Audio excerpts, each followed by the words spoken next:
जय माता दी। हरे कृष्णा। आप सभी का दिन शुभ हो। आज दिनांक है 14 मार्च, दिन है शनिवार और आज चैत मास के कृष्ण पक्ष की दसवीं और एकादशी तिथि है। आज सुबह 8:11 तक दसवीं तिथि रहेगी। इसके बाद में एकादशी तिथि प्रारंभ हो जाएगी और आज ब्रह्म मुहूर्त सुबह 5:03 से 5:51 तक रहेगा। सूर्योदय होगा सुबह के 6:40 पर, सूर्यास्त होगा शाम को 6:31 पर और आज राहु काल सुबह 9 बजे से 10:30 तक रहेगा। आइए सुनते हैं अब घर में सुख समृद्धि के भंडार भर देने वाली नित्य नेम में सीता माता की कथा। उसके बाद सुनेंगे चैत मास का महात्म। सीता माता का हर रोज का नित्य नियम था कि वो प्रभु श्री राम को कथा सुनाया करती थी। को किसी काम के लिए बाहर जाना पड़ गया तो सीता माता कहने लगी कि प्रभु, मेरा तो 12 वर्ष का नित्य नेम है, अब मैं बाहर जाएंगे तो मैं कथा किसको सुनाऊंगी। श्री राम ने कहा, तुम कुएं की पाल पर जाकर बैठ जाओ, वहां औरतें पानी भरने आती हैं, उन्हें तुम अपनी कथा सुना देना। सीता माता कुएं की पाल पर जाकर बैठ जाती है। एक स्त्री आई, उसने रेशम की जरी साड़ी पहन रखी थी और सोने का घड़ा ले रखा था। सीता माता उसे देखकर कहती है, बहन, मेरा 12 वर्ष का नित्य नेम सुन लो। वह स्त्री बोली कि मैं तुम्हारा नित्य नेम सुनूंगी तो मुझे घर जाने में देर हो जाएगी और मेरी सास मुझसे लड़ेगी। उसने कहानी नहीं सुनी और वह ऐसे ही चली गई।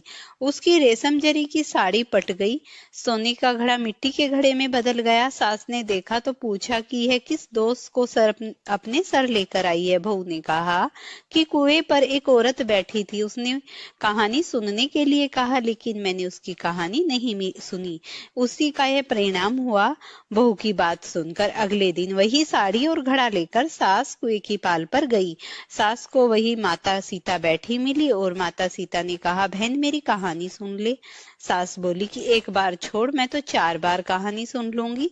राम आए, लखन आए, देश के पुजारी आए, नित्य नेम का नेम लाए, राम आओ बैठो राम, तपी रसोई जियो राम, माखन मिश्री खाओ राम, दूध बतासे पायो राम, सूत के पल को माठो राम, साल दुसाला पाठो राम, साल दुसाला ओढ़ो राम, जब बोलूं तब राम ही राम, राम सवारे सबके काम, खाली घर भंडार बड़े भरेंगे, सबका बेड़ा पार करेंगे, जय श्री राम, जय श्री राम।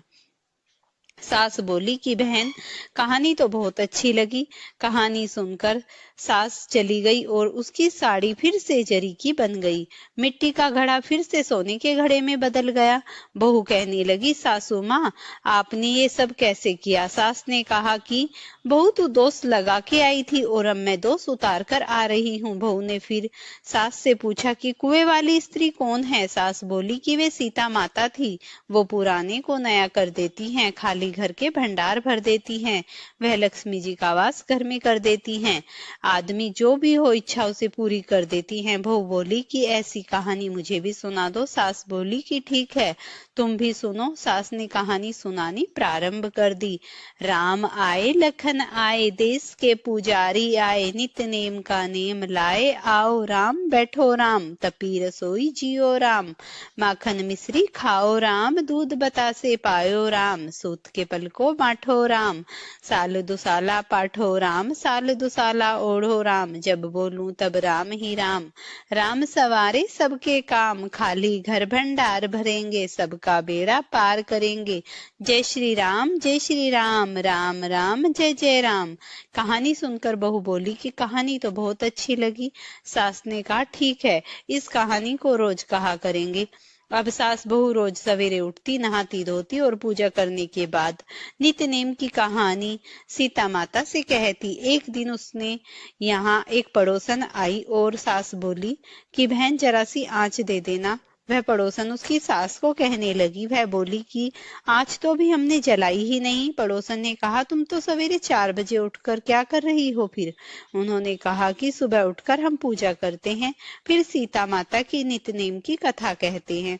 पड़ोसन ने उसकी बात सुनकर फिर कहा कि सीता माता की कहानी कहने से तुम्हें क्या मिला। वो बोली कि इनकी कहानी कहने से घर में भंडार भर गए, सारे काम सिद्ध हो गए, मन की इच्छा पूरी हो गई। पड़ोसन कहती है, फिर तो ठीक है बहन, इस कथा को मैं भी कहूंगी। वह बोली, ठीक है, तुम भी इस कहानी को सुन लो। सास कहानी सुनाने लगी। आए राम लखन आए, देश के पुजारी आए, नित्य नेम का नेम लाओ, आओ राम बैठो राम, तपी रसोई जियो राम, माखन मिश्री खाओ राम, दूध बतासे पायो राम, सूत के पलको माठो राम, साल दुसाला पाठो राम, साल दुसाला ओढ़ो राम, जब बोलूं तब राम ही राम, राम सवारे सबके काम, खाली घर भंडार भरेंगे, सबका बेड़ा पार करेंगे, जय सिया राम, जय सिया राम, जय जय राम। सारी कहानी सुनने के बाद पड़ोसन कहने लगी, बहन कहानी तो बहुत अच्छी लगी। अब वह पड़ोसन भी नितनेम सीता माता की कहानी कहने लगी। कहानी कहने से सीता माता ने पड़ोसन के घर में भी भंडार भर दिए। हे सीता माता, जैसे आपने उनके घर में भंडार भरे, वैसे भी आप हमारे घर के भंडार भरना। कहानी सुनने वाले और कहने वाले सबको सुखी रखना। प्रेम से बोलिए सीता मैया की जय। अब आप सुनिए आज का महात्म। भगवान नारायण से पूछो, हे वेदताओं में श्रेष्ठ भगवान, सर्वप्रथम लक्ष्मी जी की किस पूजा किसने की? इन देवी का कैसा स्वरूप है और किस मंत्र से इनकी पूजा होती है? आप मुझे इनका गुणगान सुनाने की कृपा करिए। और तब भगवान नारायण कहते हैं, प्राचीन समय की बात है, सृष्टि आदि में परमात्मा भगवान श्री कृष्ण के वाम भाग से रास मंडल में भगवती श्री राधा प्रकट हुई। उन परम सुंदरी श्री राधा के चारों ओर वट वृक्ष शोभा दे रहे थे। उनकी अवस्था ऐसी थी मानो 12 वर्ष देवी हो। निरंतर रहने वाला तरुण में उनकी शोभा बढ़ा रहा था और उनका दिव्य विग्रह ऐसा प्रकाशमान था मानो श्वेत चंपन का पुष्प हो। उन मनोहरिणी देवी के दर्शन परम सुखी बनाने वाले थे। उनका प्रसन्न सुमुख शरद पूर्णिमा की कोटि कोटि चंद्रमाओं की प्रभा से पूर्ण था। उनके विकसित नेत्रों के समान शरद काल के मध्याह्न कली कमलों की शोभा की भी छिप जाती थी। पार ब्रह्म परमात्मा भगवान श्री कृष्ण के साथ विराजमान रहने वाली वे देवी उनकी इच्छा के अनुसार दो रूप हो गई। वर्ष तेज अवस्था, कांति, यश, वस्त्र, आभूषण, गुण, कृत्य, मुस्कान, अवलोकन, प्रेम तथा अनुनय, उनके यह सभी दिव्य गुण दोनों ही रूपों में समान थे। बाएं अंश से लक्ष्मी जी का प्रादुर्भाव हुआ और दाहिने अंश से श्री राधा जी ही विद्यमान रही। श्री राधा ने प्रथम परस्पर प्रभु द्विज भगवान श्री कृष्ण को पति रूप में स्वीकार कर लिया। भगवान का विग्रह अत्यंत कमनीय था। महालक्ष्मी जी ने श्री राधा के वर लेने के पश्चात उन्हीं को पति बनने की इच्छा प्रकट की। तब भगवान श्री कृष्ण उन्हें गौरव प्रदान करने विचार से स्वयं को रूपों में प्रकट हो गए। अपने दक्षिण अंश में वे दो भुजाधारी श्री कृष्ण बने और बाएं अंश में चतुर्भुज श्री विष्णु रूप में परिणत हो गए। उन्होंने महालक्ष्मी जी को भगवान विष्णु की सेवा में समर्पित कर दिया। जो देवी अपनी स्नेह भरी दृष्टि से विश्व को निरंतर निरखती और लज्जित करती रहती है, वही अत्यंत गौरवान्वित होने के कारण महालक्ष्मी के नाम से प्रसिद्ध हुई।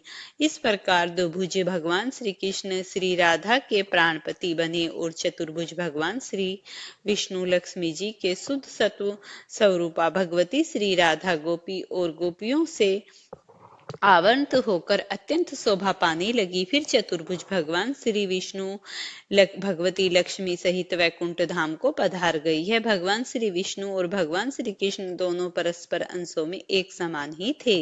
श्री कृष्ण दोनों समस्त अंशों में जैसे ही भगवती महालक्ष्मी योग सिद्धि के कारण नाना रूप में विराजमान हुई, वे परिपूर्णतम परम शुद्ध सत्व स्वरूप भगवती लक्ष्मी संपूर्ण सौभाग्यों से संपन्न होकर महालक्ष्मी के नाम से प्रसिद्ध हो वैकुंठ धाम में निवास करने लगी। प्रेम के कारण समस्त नारी समुदाय में वे प्रधान बन गई और इंद्र की संपत्ति के समान समुद्र विग्रह धारण करके देवी स्वर्ग लक्ष्मी के नाम से स्वर्ण में प्रसिद्ध हुई। पाताल में उनका नाम नाग लक्ष्मी और राजाओं के यहाँ राज्य लक्ष्मी, ग्रहों के यहाँ ग्रह लक्ष्मी के नाम से पूजित हुई। और यह सभी रूप इन महालक्ष्मी के एक अंश ही हैं। अपने पूर्ण रूप से तो यह नित्य वैकुंठ धाम से में ही विराजती थी। गृहस्थ के संपूर्ण मंगलों को मंगल प्रदान करने वाली संपत्ति स्वरूपा होकर विचरने लगी। गौओं में सुरभि रूप से और यज्ञों में दक्षिणा रूप से पधरी। क्षीर सागर में यह उनकी कन्या बनी है। कमलनियों के लिए श्री रूपा और चंद्रमा के लिए शोभा रूपा हुई। इन्हीं की कृपा से सूर्यमंडल शोभा पाने लगा। भूषण रत्न फल जल राजा रानी दिव्य नारी गृह संपूर्ण वस्त्र पवित्र स्थान देवताओं की प्रतिमा मंगल कलश माणिक्य मोतियों की सुंदर माला बहुमूल्य हीरे चंदन वृक्षों की सौम्य शाखा तथा नूतन मेघ, इन सभी वस्तुओं में भगवती श्री लक्ष्मी का ही अंश विद्यमान है। मुनि सबसे पहले भगवान नारायण ने वैकुंठ धाम में इन महालक्ष्मी की पूजा की और फिर दूसरी बार ब्रह्मा जी ने भक्ति पूर्वक इनका अर्चन किया। तृतीय श्रेणी के उपासक भगवान श्री शिव हैं। भगवान विष्णु ने क्षीर सागर में इनकी पूजा की। इनके बाद शंभु मनु मानवेद ऋषिवेश्वर मुनीन्द्र सभ्यग्रस्त इन लोगों ने जगत में इन महालक्ष्मी की उपासना की। गंधर्व और नागों ने पाताल लोक में इनका पूजन किया। भाद्रपद मास के शुक्ल अष्टमी के सुअवसर पर यह ब्रह्मा जी द्वारा सुपूजित हुई। नारद भाद्रपद मास के शुक्ल पक्ष में पूरे पक्ष तक त्रिलोकी में इनकी भक्ति पूजा होती है। चैत पोष तथा भाद्रपद मास के पवित्र मंगलवार को इनकी पूजा का महोत्सव होने लगा। विष्णु से सुपूजित होने के कारण त्रिलोकी ने इन सब लोगों को बड़ी भक्ति भाव से इनकी उपासना की।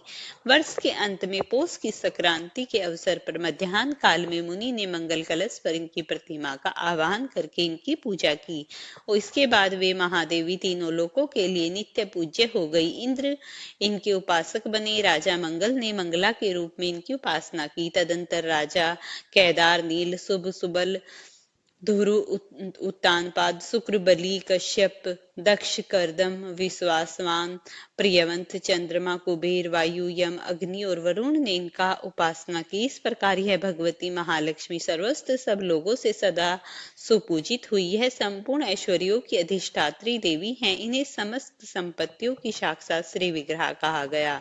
नारद जी ने पूछा, भगवान श्री महालक्ष्मी भगवान नारायण की प्रिय होकर सदा वैकुंठ में ही विराजती हैं। उन सनातनी देवी को वैकुंठ की अधिष्ठात्री देवी कहा गया। पूर्व काल में भगवान नारायण की बात सत्य करने के लिए इन देवी ने पृथ्वी पर आकर समुद्र की कन्या होने का प्रस्ताव स्वीकार किया और वो समुद्र की कन्या बनी। मुझे स्पष्ट रूप से प्रसंग सुनने से भी यह कृपया करे। तब भगवान नारायण ने कहा, नारद, पूर्व समय की बात है। दुर्वासा ने श्राप से भगवती श्री इंद्र के पास चली गई। ऐसी स्थिति में देव समुदाय मृत्यु लोक में भटकने लगा। लक्ष्मी ने स्वर्ग का त्याग करके कुपित होकर दुख के साथ वैकुंठ के लिए प्रस्थान दिया। नारद वे वहां से गई और महालक्ष्मी में अपने रूप का संवर कर दिया। उस समय संपूर्ण देवताओं में शोक की सीमा नहीं रही। वे परम दुखी होकर भगवान ब्रह्मा जी की सभा में गए। वहां जाकर ब्रह्मा जी को अपना अगवा बनाया और फिर सब मिलकर वैकुंठ पधारे। वहां भगवान नारायण विराजमान थे। अत्यंत दैन्य भाव प्रकट करते हुए देवताओं ने उनकी शरण ग्रहण की। वस्तुतः देवता दुखी हुए थे। उनके वैकुंठ ओट और तालु तक सूख गए। तब पुराण पुरुष भगवान श्री हरि की आज्ञा मानकर वे सर्व संपत्ति स्वरूपा लक्ष्मी अपनी कला से समुद्र की कन्या हुई। देवताओं और दैत्यों ने मिलकर क्षीर सागर का मंथन किया था। उससे महालक्ष्मी का प्रादुर्भाव हुआ। भगवान विष्णु ने उनका साक्षात किया। इस अवसर पर इन संपन्न वंदना देवी ने देवताओं को वर दिया और क्षीर सागर में शयन करने वाले भगवान विष्णु को वरमाला अर्पण कर वे स्वयं उन्हीं के पास चली गई। नारद उनकी कृपा से देवताओं और असुरों के हाथ में गया और पुण्य प्राप्त होगा। इसके बाद देवता उन्हें भली भांति पूजा करके निरापद होकर सर्वस्त्र आनंद करने लगे। ब्रह्मा जी ने पूछा, ब्रह्मनिष्ठ और तत्वज्ञ मुनिवर दुर्वासा ने कब, क्यों और किस अपराध के कारण इंद्र को श्राप दिया था और देवताओं ने किस रूप से समुद्र का मंथन किया?